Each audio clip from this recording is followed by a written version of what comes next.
अस्सलाम वालेकुम नाज़रीन, खुशामदीद। आज का प्रोग्राम हम ज़रा हट के कर रहे हैं और ये समझ लीजिए कि सेल्फ़ एजुकेशन के ऊपर प्रोग्राम हम कर रहे हैं कि डायबिटिक्स जो है वो बज़ाते ख़ुद सीख लें कि उन्होंने अपनी ब्लड शुगर कैसे कंट्रोल में रखनी है, यानी कि बुनियादी बातें तो कम से कम सीख लें। और जब अपने डॉक्टर के पास आएँ और उनको कुछ बुनियादी बातें मालूम होंगी, अपने कंसल्टेंट डायबिटोलॉजिस्ट के पास आने से पहले, माहिर ज़ियाबीतिस के पास आने से पहले, तो वो बेहतर तरीके से मुशावरत कर सकेंगे, कंसल्टेंसी कर सकेंगे और ज़्यादा फ़ायदा उठा सकेंगे। इस ज़िम्न में आज हम मदद लेंगे हमारे कंसल्टेंट डायबिटोलॉजिस्ट से, डॉक्टर मोहम्मद इम्तियाज़ हसन, जो स्टूडियोज़ में तशरीफ़ रखते हैं।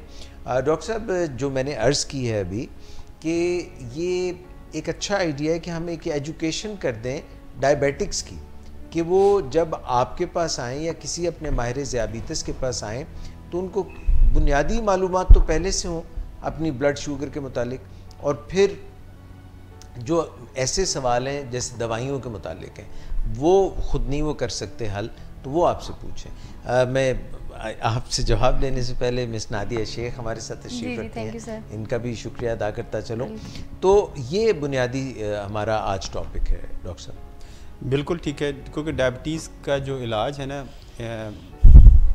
वो इसका एक दफ़ा WHO ने कहा कि डायबिटीज़ का इलाज, उनका स्लोगन ये था कि डायबिटीज़ का इलाज एजुकेशन है।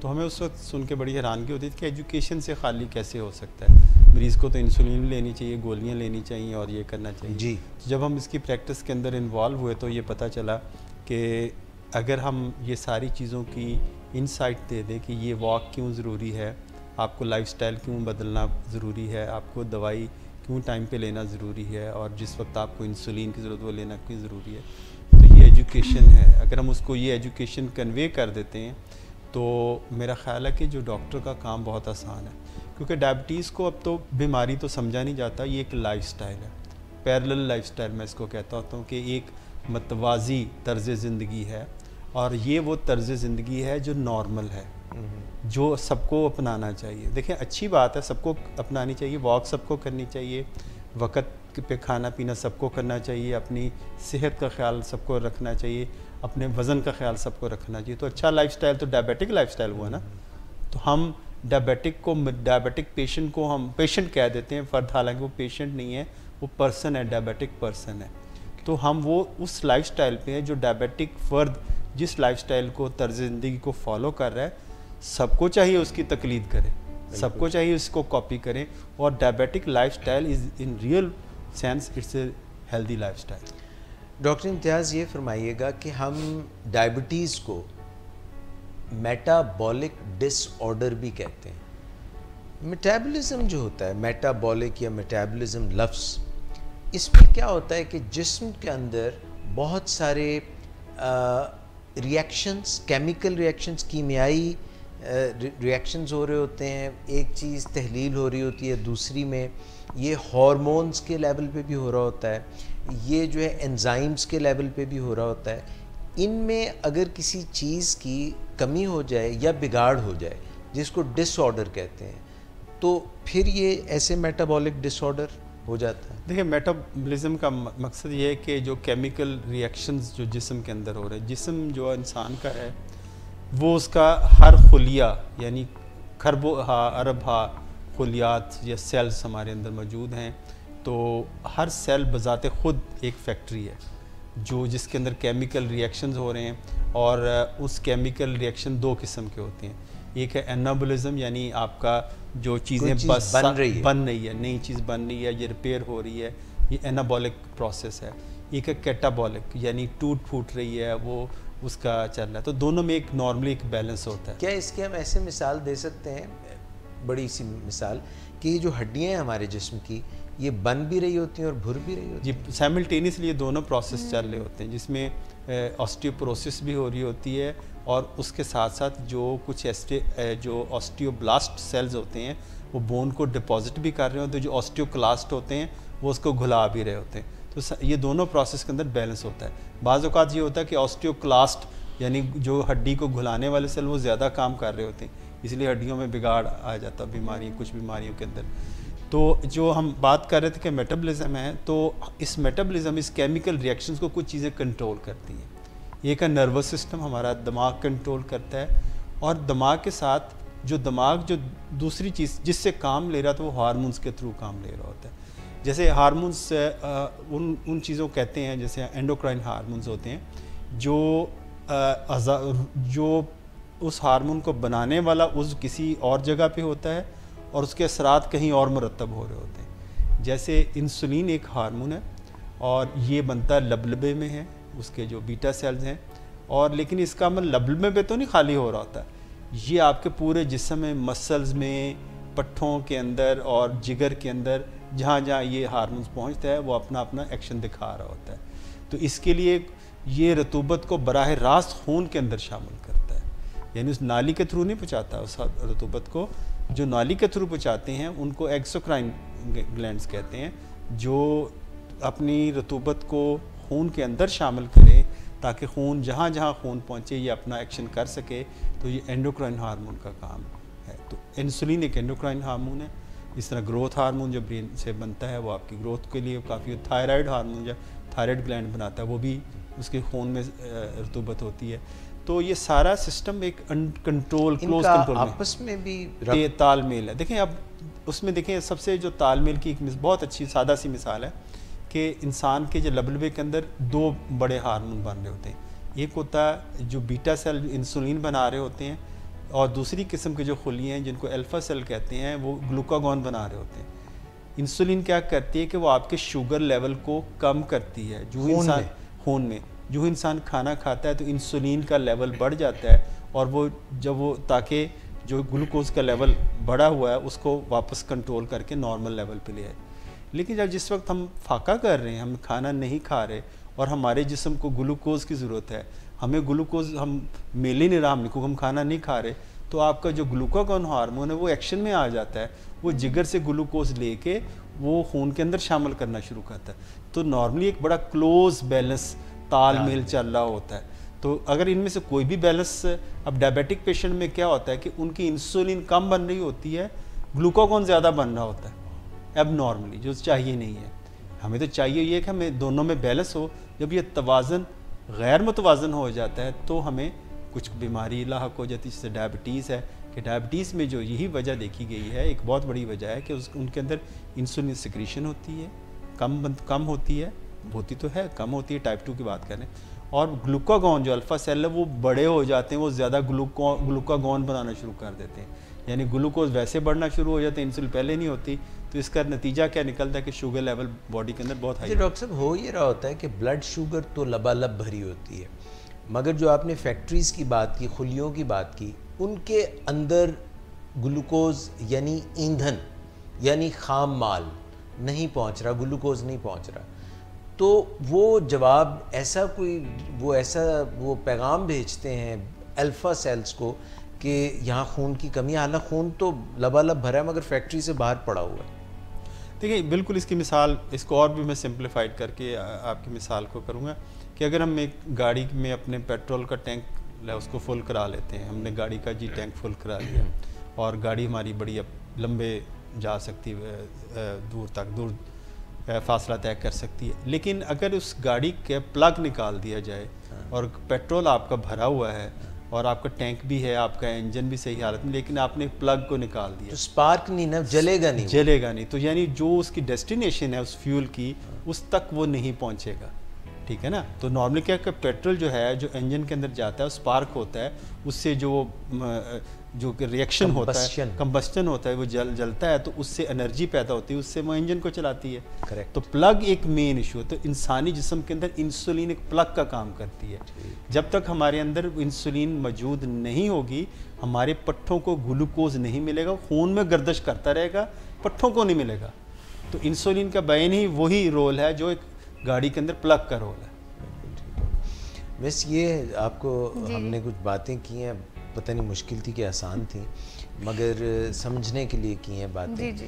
तो एक और सवाल सर ऑर्डर डिसऑर्डर इसको क्यों कहते हैं? इन ऑर्डर भी कोई चीज़ होती है? इन ऑर्डर तो देखिए जाए, अगर देखिए ग्लूकागॉन और इंसुलिन एक तालमेल के साथ काम कर रहे हैं। जैसे पूरी कायनात के अंदर हमें तालमेल नज़र आता है, दिन आता है, रात आती, मौसम के तब्दीली होती है और मौसम ग्रेजुअली चेंज होते हैं, और इसी तरह इंसानी जिस्म के अंदर भी तालमेल है। तो जो किसी ने यही कहा था ना कि ज़िंदगी क्या है, अनासन में ज़हूर व तरतीब, मौत क्या है इन्हीं अज्जा का परेशान होना। हाँ। तो जब हम तालमेल में रहते हैं तो हम ज़िंदगी में होते हैं। जब ये अज्जा परेशान हो जाते हैं, डिसऑर्डर में चले जाते हैं, तो ये तो तब्दील ये डेथ की निशानी है, यानी इसको जवाल की निशानी आप सब कहते हैं। तो ये एक जो चीज़ है कि हमें जब डिसऑर्डर इसलिए आता है कि जो ये तवाज़न ख़राब हो जाए वो डिसऑर्डर में चला जाता है। जैसे डायबिटीज़ में ग्लूकागॉन जो नॉर्मल होना चाहिए वो ज़्यादा बन जाता है, इंसुलिन नॉर्मल होनी चाहिए, ये ऊपर होनी चाहिए खाने के साथ, वो नहीं मिलती, तो ये डिसऑर्डर है जिसका नतीजा बीमारी की सूरत में निकलता है। लो जी मिस, ये सारी डॉक्टर इम्तियाज़ ने बात समझा दी है। Okay. डिसऑर्डर से बचना चाहिए, ज़िंदगी को ऑर्डर में गुजारना चाहिए। वकील वो जो होते हैं जज साहब वो भी कहते हैं ऑर्डर ऑर्डर ऑर्डर।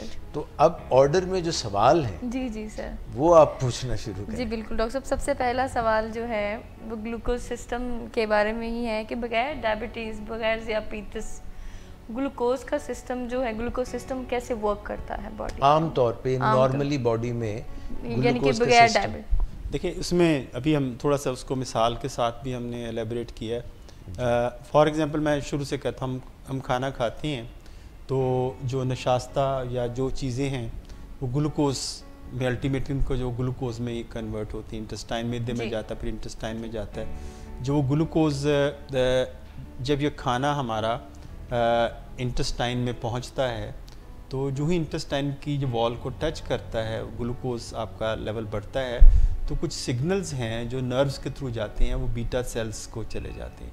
यानी बीटा सेल वो फैक्ट्रियाँ जो इंसुलिन बनाती हैं। तो बॉडी को पता चल जाता है कि अब ये जो है इसको, इस बंदे ने खाना खाया, इसका ग्लूकोज लेवल बढ़ेगा, तो हमने इसको कंट्रोल करना है। तो जो बीटा सेल उन फैक्ट्रियों को ये ऑर्डर हुक्म चला जाता है उन तारों के ज़रिए, तो इंसुलिन बनाना शुरू कर देती है। ठीक है, जब इंसुलिन बनती है तो इंसुलिन क्या करती है, वो जो बड़ा हुआ ग्लूकोज जो खून के अंदर होता है उसको पकड़ के मसल्स को दे देती है, ताकि क्योंकि मसल एक ऐसी बड़े कारखाना, बहुत बड़ा कारखाना, चलना फिरना वो चलेंगे, एनर्जी है, काम करेंगे। बात जैसे मैं बात कर रहा हूँ, मेरे फेस के मसल्स हैं, मेरी ज़ुबान है, मैं चलूँगा तो मेरी टांगों के मसल्स हैं, तो हर चीज़ के अंदर मसल्स है, एनर्जी चाहिए होती, तो मसल्स की एनर्जी ग्लूकोज है, तो वो उसको यूटिलाइज़ करते हैं। और दूसरी जो बात ये होती है कि अगर कुछ बच जाए, इस एनर्जी से बच जाए, कुछ ये भी होता है कि मसल तो बस हमें तो हमारी तो ग़िज़ा पूरी हो गई, अब जो बाकी ग्लूकोज बच गया तो उसको लिवर को दे दिया जाता है। वो एक स्टोर हाउस है, एक गोदाम है, जिगर जो है वो गोदाम के तौर पे काम करता है। तो जो फालतू चीज़ है वो उस गोदाम के अंदर डाल दी जाती है। क्यों डाल दी जाती है कि कल को कभी इसको ज़रूरत हो, भूखा है, भूख लगी हुई है, ग्लूकोज अवेलेबल नहीं है, खाना नहीं खाया हो, तो उसको इमरजेंसी के तौर पे निकाल लिया जाए ताकि वो इमरजेंसी तौर पे वो काम आ सके।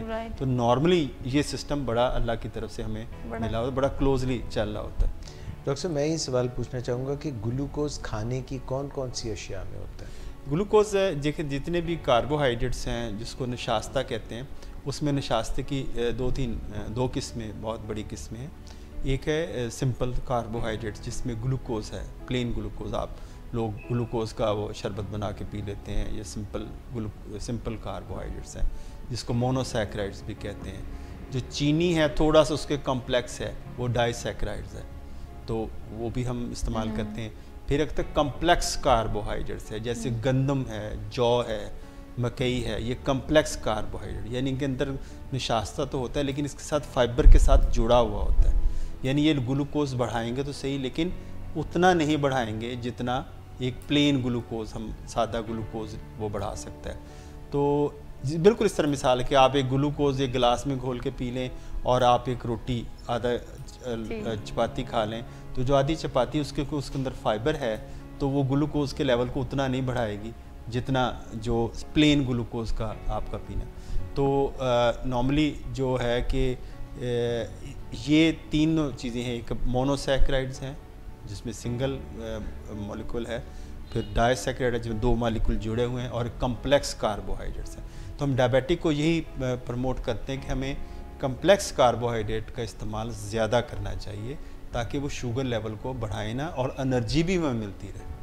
ग्लूकोज कहाँ से मिलता है, फ्रक्टोज कहाँ से मिलता है, सुक्रोज क्या चीज़ है, ये क्या चीज़ है? सुक्रोज तो ना, ये डाइसैकेराइड चीनी को सुक्रोज कहते हैं। फ्रुक्टोज जो फलों के अंदर शुगर पाई जाती है उसको हम सुक्रोज फ्रुक्टोज कहते हैं। और ग्लूकोज है वो आपके जितनी भी निशास्ते में पाई जाती है उस सब के अंदर ग्लूकोज होता है। यानी अगर हम रोटी को अगर देखें थोड़ी देर के लिए चबाएं मुंह के अंदर, हमें एक मिठास सी फील होती है, तो ये ग्लूकोज है ना।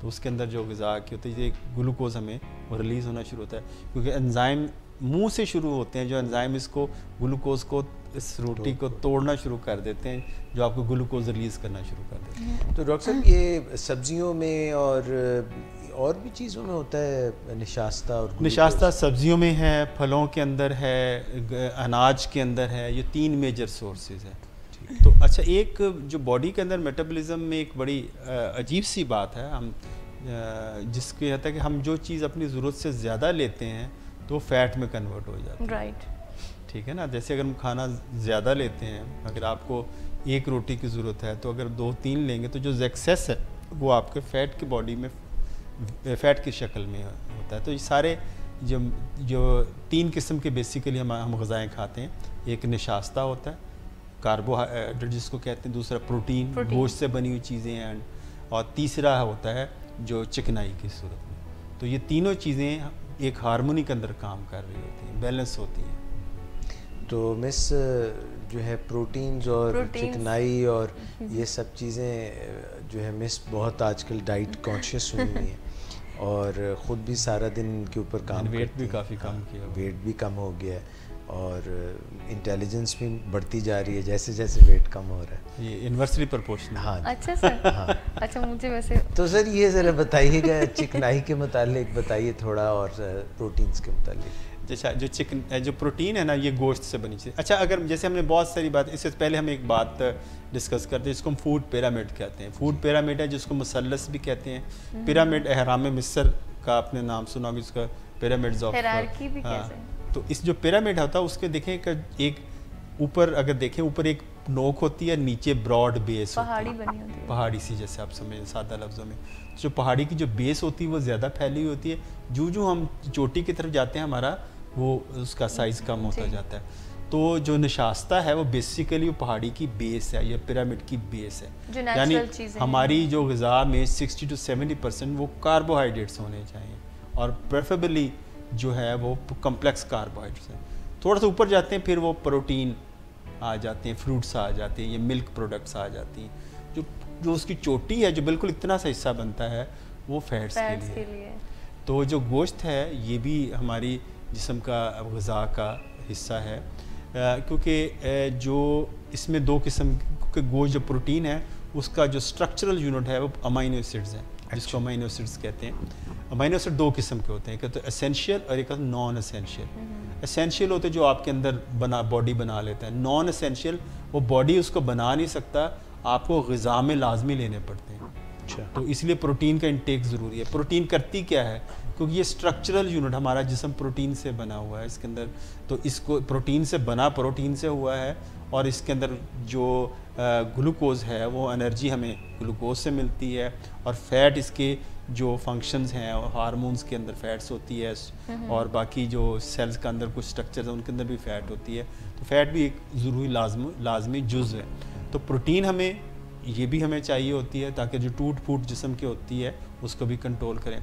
अच्छा, बहुत सारे लोग कहते हैं जी हम जो है ना जो वेजिटेरियंस हैं उनके अंदर भी प्रोटीन की डेफिशिएंसी होती है, और बहुत छोटे बच्चों के अंदर अगर दालें खा लें ना, दालों के अंदर जो प्रोटीन को 2 किस्मों की है। एक फर्स्ट क्लास प्रोटीन है जो गोश्त की शक्ल में है, मछली है, मटन है और बीफ है, ये सारी फर्स्ट क्लास प्रोटीन है, इसको आप डायरेक्ट अच्छे क्वालिटी की प्रोटीन। अगर किसी को ये अवेलेबल नहीं तो हम सेकंड क्लास प्रोटीन जिसको कहते हैं, जैसे दालें हैं, लेग्यूम्स हैं, फलियां हैं, तो इसमें से हम प्रोटीन हासिल कर सकते हैं, लेकिन उस दर्जे की तो नहीं होती। सेकंड क्लास की उस दर्जे में हमें जो लेवल्स प्रोटीन का नहीं इनमें देते, कोई अमाइनो एसिड्स मिसिंग होते हैं, वो एसेंशियल अमाइनो एसिड्स उसमें कम होते हैं, Right. तो इस वजह से इसको हम सेकंड क्लास प्रोटीन, लेकिन जिसको कहते हैं गुजारा माफिक है ये। तो अगर डॉक्टर साहब 2-3 को मिक्स कर लिया जाए, मसलन ये मूंगी की दाल है लोबिया, और ऐसे लोबिया, तो चने। फिर देखिए उनको ये कुछ- सिनर्जी फिर ज़ाहिर है होता है कि एक क्यूमुलेटिव इफेक्ट तो आता है उसमें अब अच्छी, लेकिन बेसिकली जो वेजिटेबल ओरिजिन की जो प्रोटीन है उसको बहैसियत मजमूई हम सेकंड क्लास प्रोटीन ही कहते हैं। Right. एनिमल ओरिजिन की जो प्रोटीन है वो फर्स्ट क्लास प्रोटीन के अंदर आती है। तो वाइट मीट को क्यों प्रेफर करते हैं रेड मीट पे? वाइट मीट के अंदर उसकी खूबी है कि क्योंकि जब भी प्रोटीन ली जाती है उसके साथ कुछ फैट भी एसोसिएटेड होती है, फैट उसके साथ लगी। जब हम रेड मीट लेते हैं तो रेड मीट के अंदर बहुत सारा कंपोनेंट फैट्स का भी होता है, जैसे बकरे का गोश्त उसमें थोड़ा सा कम होता है, बीफ के अंदर बहुत ज़्यादा फैट्स होती है, तो वो हम उसको क्योंकि फ़ैट्स को अवॉइड कर रहे होते हैं कि फ़ैट हम कम लें। और दूसरी जो चीज़ है कि वाइट मीट के अंदर प्रोटीन की मकदार काफ़ी ज़्यादा होती है और फ़ैट की मकदार कम होती है। जैसे अगर वाइट मीट के अंदर अगर सबसे अच्छा आपको देखना फ़िश का जो गोश्त है, मछली का, वो ज़्यादा बेहतर है। लेकिन अनफॉर्चुनेटली हम करते क्या हैं कि हम फ़िश को भी उसको इतना अच्छा फ्राई करते हैं कि उसकी खुशबू पूरे मोहल्ले में फैली होती है कि फ़िश फ्राई हो रही है, तो उसको भी हम जो उसका जो सही फ़ायदा है वो उठा नहीं सकते। स्टीम करके खानी चाहिए, ग्रिल्ड है, स्टीम है, और उसका भी जो फ़िश के अंदर खुसूसियत से गोश्त के अंदर है कि बड़ी जल्दी गल जाता है। उसमें आप थोड़ी सी भी हीट उसको देंगे, 5 मिनट लगते हैं, 5 मिनट लगते हैं, तो आप उसको ले भी सकते हैं। ये बेनिफिट है ना उसके, बेनिफिट है। चिकन ज़रा उससे ज़रा थोड़ा से आगे आ जाता है, चिकन भी आप यूज़ कर सकते हैं, और बीफ और मटन को थोड़ा सा मॉडरेशन के कम मिकदार में लें। डॉक्टर साहब चिकनाई क्या चीज़ और चिकनाई की इकसाम क्या? जो फैट्स हैं, फैट्स में जो होती है ना, इसमें हम 2-3 किस्म की फैट्स हम कहते हैं। एक होता है मोनो फैट्स को हम कहते हैं कि सैचुरेटेड फैट्स और अनसैचुरेटेड फैट्स। अनसैचुरेटेड फैट्स ये होती है जो वो फैट्स जो रूम टेम्परेचर पे जो अपने फ्लूइड के लेवल पे रहें, लिक्विड लेवल पे हों, जैसे ऑयल है जी, ठीक है ना, ये अनसैचुरेटेड या कोकोनट ऑयल है, कोकोनट ऑयल है, और जो दूसरा है इसके ऑलिव ऑयल है, कैनोला ऑयल है, ये सारे ऑयल, जो कॉर्न ऑयल है, तो ये सारे ऑयल की शक्ल। लेकिन सैचुरेटेड फैट्स होती हैं ये जो रूम टेम्परेचर पे सॉलिड भी होती हैं, मतलब देसी घी है जी, मक्खन है, तो ये सैचुरेटेड फैट्स हैं। ठीक, तो हम प्रेफर करते हैं कि हमें अनसैचुरेटेड फैट को ज़्यादा जो है ना इस्तेमाल करना चाहिए। अभी रिसेंट में एक आर्टिकल अभी चंद दिन पहले देख रहा था, उसमें कोकोनट ऑयल का जो कुकिंग है वो बहुत प्रमोट की गई, यानी ये सबसे काफ़ी बेहतर साबित हुआ है कि कोकोनट ऑयल, क्योंकि हमारे मुल्क में शायद इसका रवाज नहीं, कोकोनट वैसे ही महंगा है, और जो लोग फार ईस्ट के लोग हैं, मशरक़ बईद, तो आप जब गए थे श्रीलंका तो वहाँ से कोकोनट्स उनको कहते सप्लाई करते हैं हमें। तो कोकोनट वैसे बड़े मज़े की चीज़ होती है, उसका ख़ास तौर पे जो पानी है कोकोनट वाटर बड़ा रिफ़्रेशिंग होता है, और कहा यह जाता है इसमें दरोग बरगर्दने रावी ये कहा यह जाता है कि इसकी जो इंग्रेडिएंट्स हैं वो इंसानी प्लाज्मा के तरह ही हैं। यानी अगर आप गर्मी में अगर आप कोकोनट वाटर पीते हैं, मैं 1-2 साल पहले मैं बांग्लादेश गया तो वहाँ पे वो एक बिल्कुल आपको सर्व किया जाता है, हम तो यहाँ पेप्सी देते हैं या कोई बोतल देते हैं, तो वहाँ कोकोनट वाटर पाकिस्तान में महंगा पड़ा ना, लेकिन वो इतना रिफ़्रेशिंग होता है। अगर ठंडा आप पिएँ तो इतना आपकी, अगर गर्मी जब पसीने हबस के दिन होते हैं, आपको एक्सर्शन करके आप लें, आप फ़ौरन फ़ील होता है, फ़र्क फ़ील होता है कि आपके अंदर कुछ एनर्जी लेवल भी है, उसके अंदर जो साल्ट कंटेंट है वो बिल्कुल ह्यूमन प्लाज्मा के साथ है। लेकिन इसको मैं इसमें पूरी वसूख से तो नहीं कह सकता, लेकिन मैंने ये सुना ये है कि इसके जो इंग्रेडिएंट्स, खोपरा बड़े शौक से खाते हैं। खोपरा तो उसको जब तोड़ लेंगे उस कोकोनट को, गिरी जिसको है, वो बड़े शौक से खाई जाती है, वो भी अच्छे है, लेकिन उससे जिससे ऑयल निकाला जाता है वो पोर्शन है जिससे ऑयल निकाला जा सकता है। सर आप बात कर रहे थे कोकोनट ऑयल की कि पाकिस्तान में वो महंगे हैं, मुझे लगता है कि पाकिस्तान में कुकिंग के लिए वो महंगे पड़ते होंगे, जितना कोकोनट ऑयल भी अगर यूज़ करना तो वो भी एक लिमिट में किया जाएगा ना, लेकिन हमारे यहाँ क्योंकि ऑयल्स ज़्यादा क्वांटिटी में यूज़ होता है तो देखिए इसमें हम पहले भी बात की कि हमारे यहाँ देखिए हमें करना, हम ये बात क्या कर रहे थे कि फूड पिरामिड की, हम ये बात ये कर रहे थे कि हमें कार्बोहाइड्रेट ज़्यादा होना चाहिए, फिर आपके फ्रूट्स लें, वेजिटेबल्स लें, गोश्त लें पोल्ट्री, और फैट को इतनी सी जगह दें थोड़ी सी। लेकिन हम जब खाना तैयार करते हैं, मैंने पहले भी बात की, तो हम जो हंडिया को भुना जाता है जिसको हम फ्राई कहते हैं, यानी हम गोश्त को भी भूनते हैं, सब्जियों को भी भूनते हैं, यानी तल रहे होते हैं। एक और चीज़ को भी सर, भेजा फ्राई भी हो जाता है। तो उसके बाद जो अगर दाल को हम पका तो लेते हैं, जब उसके दाल तैयार हो जाती है उसको तड़का लगा देते हैं। तो हमने किसी जगह पे फैट को छोड़ा नहीं हुआ। तो हमारी जो डाइट्स हैं, ये जो पाकिस्तानी, इंडिया, ये इस रीजन की जो डाइट्स हैं सब कॉन्टिनेंट की, ये they are rich in fat. मेरा ज़ाती ख्याल ये है कि हम जो खाने की एक प्लेट पाकिस्तान के हम लेते हैं सब्ज़ी की या गोश्त की या जो भी वॉट एवर, तो कम से कम 1000-1500 कैलोरीज उसके अंदर होती हैं। 1000। ठीक। तो इसमें ये क्योंकि अच्छा, इसमें फिर जो सबसे इंटरेस्टिंग बात है कि एक इसके अंदर कैलोरिक वैल्यूज़ क्या हैं। कैलोरिक वैल्यूज़ ये हैं कि अगर आप नाश्ता लेते हैं, रोटी लेते हैं, अगर 1 ग्राम कार्बोहाइड्रेट लिए तो आपको 4 कैलोरीज मिलती हैं। अगर 1 ग्राम प्रोटीन लेते तो 4 कैलोरीज मिलती हैं। 1 ग्राम फैट लेते तो 9 कैलोरीज मिलती हैं। तो यानी 1 ग्राम कितना होगा, आप एक ड्रॉप समझ लें, थोड़ा सा 1 ग्राम तो बहुत मामूली सा एक आला है, पैमाना है। तो आप ये सोचें कि हम कितनी फ़ैट लेते हैं। तो हम एक बड़ा, हम तो जब उसको अंडिया भूनते हैं तो पूरा एक भर के पव्वा सा जो होता है उसको डाल दिया जाता है, एक, फिर दूसरा, फिर तीसरा, क्योंकि जब तक उस पे सालन पे तरी नहीं आएगी, उसका ना मुँह ना मत्था नहीं निकलेगा, उसकी शक्ल नहीं निकलेगी, तो उसका वो टेस्ट नहीं आएगा। हमारी ज़ुबान उन मसालों की, उस ऑयल की, उसकी दीवानी है, लेकिन हमें ग़िज़ा का शायद रियल टेस्ट नहीं पता कि क्या होना चाहिए। बहुत अच्छी बात आपने बताई। डॉक्टर साहब, ग्लूकोज और शुगर में आप क्या फ़र्क बताएंगे, क्या होता है? ग्लूकोज, शुगर, जो देखें जो चीनी है, ये मैंने बोला ये डाइसैकेराइड, ये दो जो है ना, जो दो मॉलिक्यूल्स का मजमूआ है, मुरक्कब है, समझ लें आप। और जो ग्लूकोज है, प्लेन ग्लूकोज है, वो उसका सिंपल स्ट्रक्चरल फॉर्म है। तो सादा लफ्ज़ों में एक, अगर इस मकान की जो एक बुनियादी यूनिट एक ईंट है, अगर 2 ईंटें जुड़ी हैं तो वो शुगर है, अगर एक ईंट निकाल लेंगे तो ग्लूकोज है। तो चीनी के क्यों इतने खिलाफ हैं कि चीनी ना खाएं, मैदा ना खाएं? देखिए, जब भी कार्बोहाइड्रेट बेसिकली उसके अंदर एक प्रॉब्लम है, एक बेसिक एनर्जी फ्यूल है, चीप है, इजीली अवेलेबल है, और उसको ज़्यादा मिकदार में लिया जाता है। और मज़े की बात है, जितनी भी जो मीठी चीज़ें हैं उसको चिकनाई के साथ लिया जाता है। यानी हलवा जब तक ना बने तो बात नहीं बनती।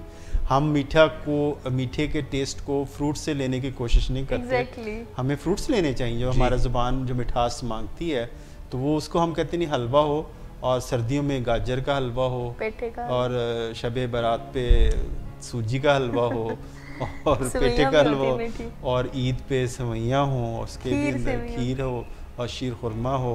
तो हम मीठे के बगैर, और मीठे और जो उसका जो चिकनाई का जो चौली दामन का साथ है, वो बड़ा डेंजरस हो जाता है। मैंने बताया कि वो 1 ग्राम 4 कैलोरीज दे रहा है, 9 कैलोरीज फैट से मिल रही, तो इतना क्यूमुलेटिव इफेक्ट आ जाता है। यानी अगर आप 1 ग्राम दोनों का मिक्सचर ले लेंगे तो 13 कैलोरीज पर ग्राम से ऊपर जा सकते हैं।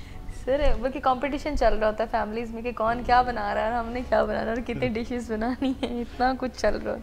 अच्छा डॉक्टर साहब, ये फरमाइएगा कि ग्लूकोज को आपने फरमाया कि इस्तेमाल किया जाता है बतौर ईंधन, एनर्जी के लिए, कोई मुतबादिल चीज़ भी है जो इस्तेमाल की जा सके निशास्ता के अलावा?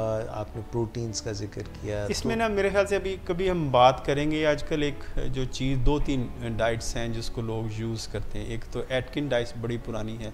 वो क्या? वो एटकिन डाइट होती है कि आपकी जो डाइट में प्रीडोमिनेंटली जो प्रोटीन लेते हैं, अच्छा, जो वेट लॉस के अंदर काम आती है। यानी आप हर चीज़ गोश्त खाते हैं, आप अपने बॉडी के जो मेटाबॉलिज्म को कार्बोहाइड्रेट से प्रोटीन की तरफ शिफ्ट कर देते हैं। और भी तो कुछ इसके प्रॉब्लम्स भी होते हैं, हम एक अलग प्रोग्राम इस पे रखेंगे। और आजकल जो सबसे वो है जो popular keto diet, ketogenic diet जिसको कहते हैं, जिसमें सरप्राइजिंगली आप सुन के हैरान होंगे कि उसमें फ़ैट्स को, अपने बॉडी के मेटाबॉलिज्म को फ़ैट्स पे स्विच करते हैं। अच्छा। यानी चिकनाई ज़्यादा लेते हैं तो हमारा बॉडी वो चिकनाई पे वो स्विच कर जाता है, कार्बोहाइड्रेट नहीं होता है, और उससे भी सरप्राइजिंगली वेट लॉस होता है। ये क्या हो? अच्छा, ये बेसिकली ये एपिलेप्टिक पेशेंट्स के अंदर कीटोजेनिक डाइट्स कुछ अर्सा पहले शुरू की गई थी, फिर उसको देखे से वेट लॉस भी होता है। कुछ लोग इसको अथॉरिटीज़ रिकमेंड करती हैं, लेकिन कुछ लोग इसके ख़िलाफ़ भी हैं।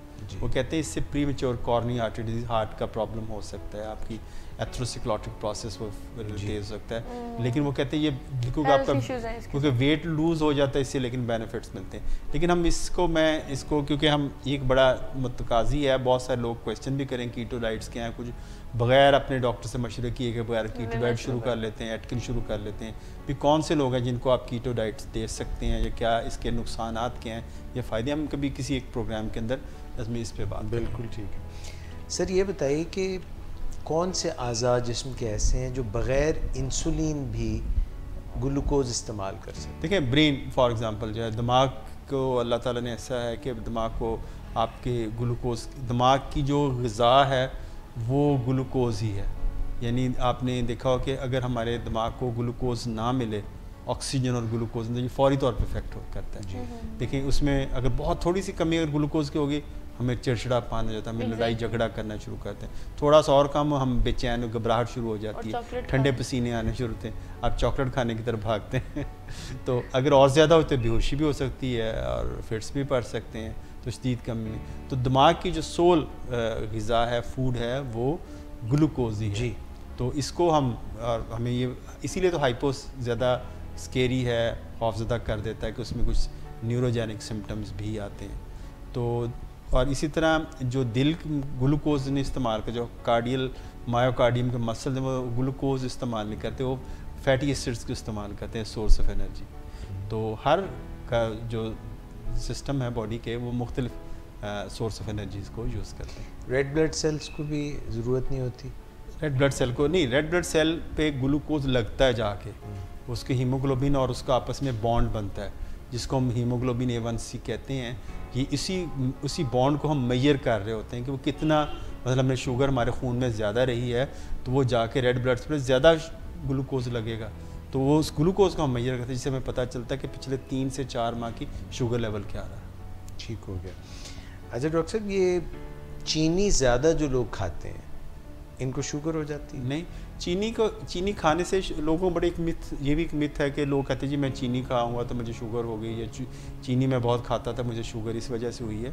और मैंने गुजारिश की कि जो चीनी है आमतौर पे ये अकेली तो कोई फक्का तो नहीं मार रहा होता चीनी के उठा के चम्मच, बच्चे मारते हैं बच्चे मारते, लेकिन उसमें हो ये होता है कि आप इसको चीनी की डिशेस बना रहे होते हैं, बहुत सारी चीनी डाल के हलवा बना रहे होते हैं, कस्टर्ड बन रहे होते हैं, बहुत सारी मीठी जो स्वीट डिशेस बन रही होती हैं, और आमतौर पे जैसे मैंने कहा कि वो फ़ैट के साथ कंबाइन की जाती है जी, तो वो आपके लिए प्रॉब्लमेटिक होती है। बिल्कुल ठीक है। डॉक्टर साहब, आज के प्रोग्राम को हम यहाँ पे ख़त्म करेंगे जी, और नेक्स्ट टाइम जब हम प्रोग्राम का आगाज़ करेंगे, हाँ आज तो वो नेक्स्ट टाइम तो हमारा मेरा ख्याल है वो प्रोग्राम आ जाएगा जिसमें सवाल जवाब होंगे, लास्ट इस महीने का, मार्च का आखिर। जी, जी, जी, जी। मगर जब हम उसके बाद अप्रैल का पहला जुमेरात पे प्रोग्राम करेंगे तो आपसे सवाल फिर ये पूछेंगे कि ज़ियाबीतस की इकसाम क्या है। ठीक, फिर हम यहाँ से बात करेंगे। प्रोग्राम का टाइम भी चेंज कर रहे हैं? प्रोग्राम जो है हम अगले जो थर्सडे को करेंगे वो हम जो है बजाय 5 बजे के पहले हम ये प्रोग्राम तकरीबन 3 बजे करेंगे और फिर 5 बजे उसकी नशर मुकर्रर होगी, रिपीट करेंगे। जो रोज़ वक्त ना देख सके जी, 5 बजे। तो हम यही प्रोग्राम जो है इसको हम आपके लिए पहले 3 बजे नेक्स्ट थर्सडे को लेके आएंगे, मगर जो मिस कर दें, जो लगातार चलते आ रहे हैं, वो 5 बजे दोबारा प्रोग्राम कैच कर सकते हैं। डॉक्टर इम्तियाज़ हसन आपका बहुत शुक्रिया, मिस नादिया आपका बहुत शुक्रिया। इसके साथ ही आज के प्रोग्राम से डॉक्टर एजाज़ कुरैशी को इजाज़त देने से पहले कराची जाएंगे और वहाँ पे हमारे डॉक्टर जो हैं आसिफ शेख हमारा इंतज़ार कर रहे हैं, डायबिटोलॉजिस्ट, उनसे भी ज़रा बातचीत सुनते हैं।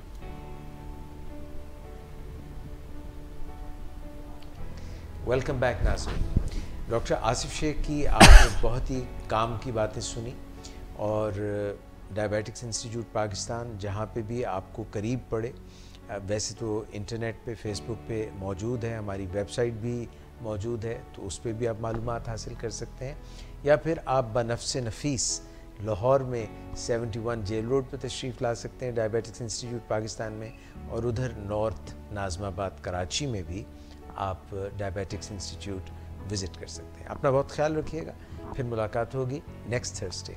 अस्सलाम वालेकुम।